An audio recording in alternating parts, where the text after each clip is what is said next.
Halo semua, pada video kali ini kita akan membahas tentang FM transmitter lagi nih. Nah, jadi alat ini sudah kita gunakan lebih dari 3 tahun. Dan pada video kali ini kita akan menjelaskan pengalaman kita secara overall menggunakan FM transmitter ini pada mobil Suzuki Katana. Nah, pengalaman menggunakan FM transmitter juga dapat dikatakan bisa dibilang hampir gak ada bedanya. Tidak akan ada bedanya dibandingkan dengan di mobil manapun. Tapi mungkin pengalamannya bakal beda, mungkin sesuai daerah atau sesuai lebih tepatnya alatnya, karena kan ini juga tipe alatnya beda-beda kan. FM transmitter banyak sekali tipe-tipenya. Nah, kebetulan kita yang ini kita juga nggak tahu ini tipe apa dan bagaimana. Mungkin bisa dilihat aja di video yang sebelah sini, itu kita unboxing ya, pada video udah zaman dulu banget, udah 3 tahun lebih gitu ya.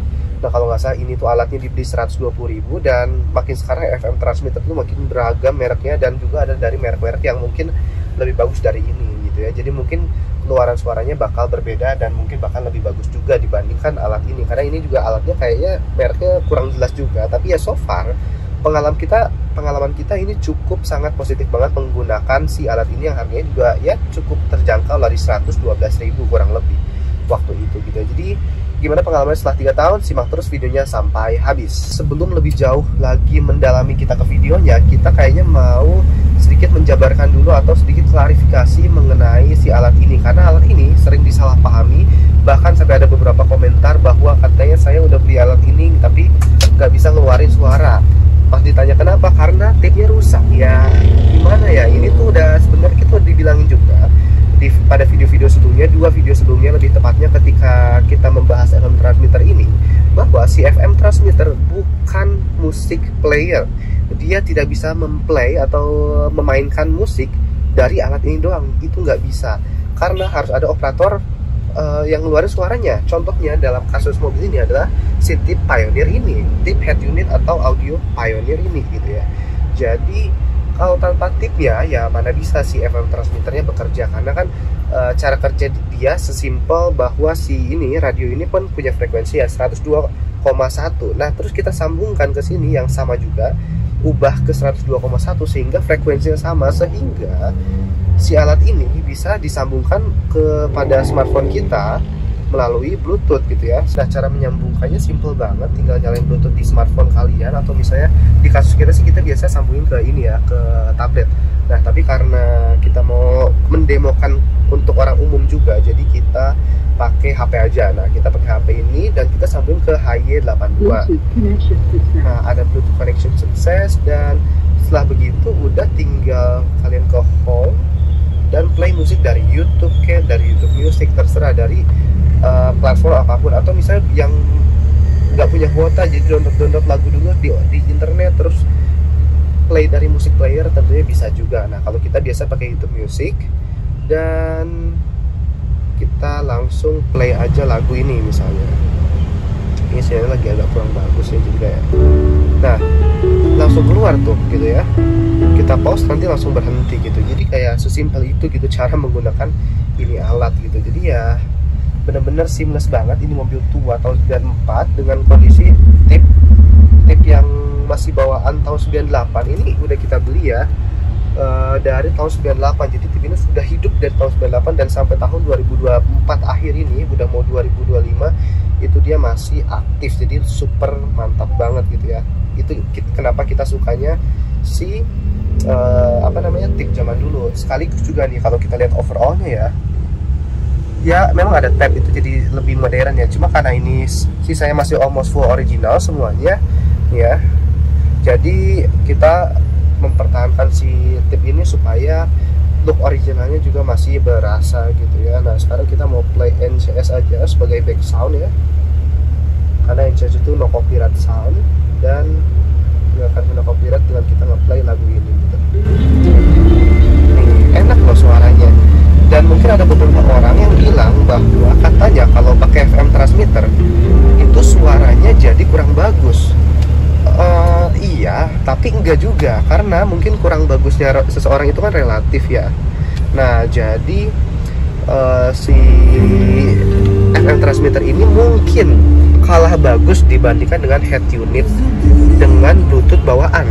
Jadi kalau kita sambungin ini, contoh langsung ke sini ke Bluetooth bawaannya, mungkin akan lebih bagus dibandingkan dengan ini kita sambungin ke sini yang itu melalui sinyal radio ke sini gitu. Jadi ya sangat bisa diwajarkan banget karena memang ya ini tuh melalui perantara istilahnya. Jadi mau nggak mau hasilnya akan lebih bagus yang langsung gitu, dengan Bluetooth langsung. Sedangkan kalau ini karena FM transmitter itu sebagai perantara antara HP kita dan tape dan FM transmitter itu, jadi kualitasnya mungkin agak sedikit terkorbankan. Tapi sejauh ini buat kita yang sebenarnya nggak ngerti-ngerti banget audio, menurut kita udah bagus.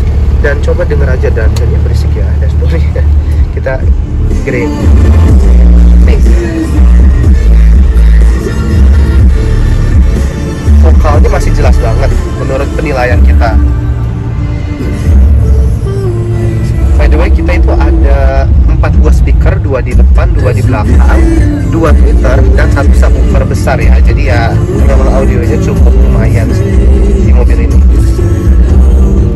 Coba didengar deh suaranya.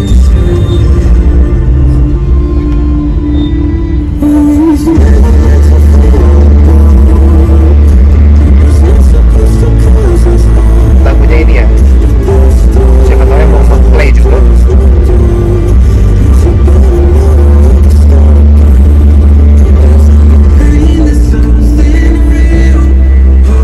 Masih bagus kan suaranya kan. Coba kita play lagu lain kali ya yang mungkin sedikit lebih jedak-jeduk. Kita coba play. Ada notif ini.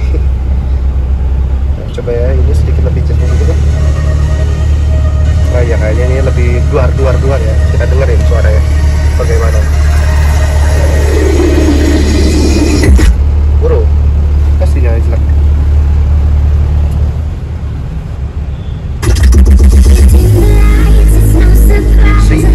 Detailnya masih jelas menurut kita ya. Coba kalian boleh nilai sendiri juga di kolom komentar.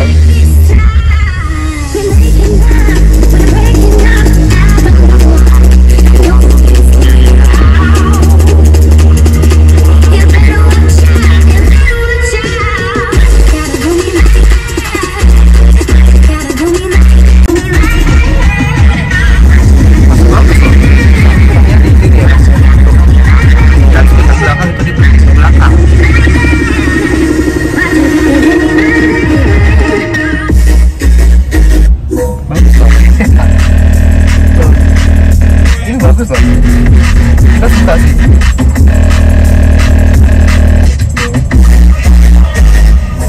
Jadi ya yang bilang misalnya dengan FM transmitter suara yang jadi kurang bagus apa gimana, mungkin ya kalau kita banding sama yang dari head unitnya ya pasti, karena ini balik lagi ini adalah alat perantara, tapi udah cukup sangat bagus banget. Jadi itu ya pengalaman kita selama 3 tahun.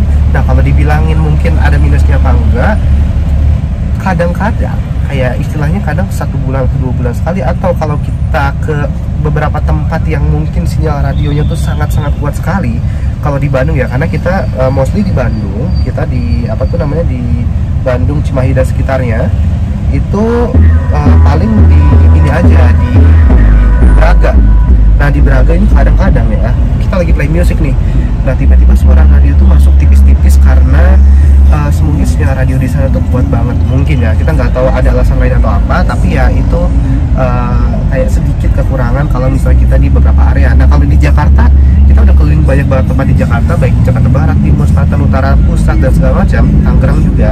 Nah di Jakarta itu pengalaman kita itu so far so good, kecuali di daerah Kemang. Beberapa daerah Kemang, lebih tepatnya Kemang Selatan, itu biasanya kadang-kadang ada radio masuk juga gitu. Tapi sisanya mau di Sudirman kayak, mau di Senopati, mau di CBD, mau di Jakarta Utara, di Sunter gitu, dimanapun itu so far aman aja untuk si FM transmitter ini gitu ya.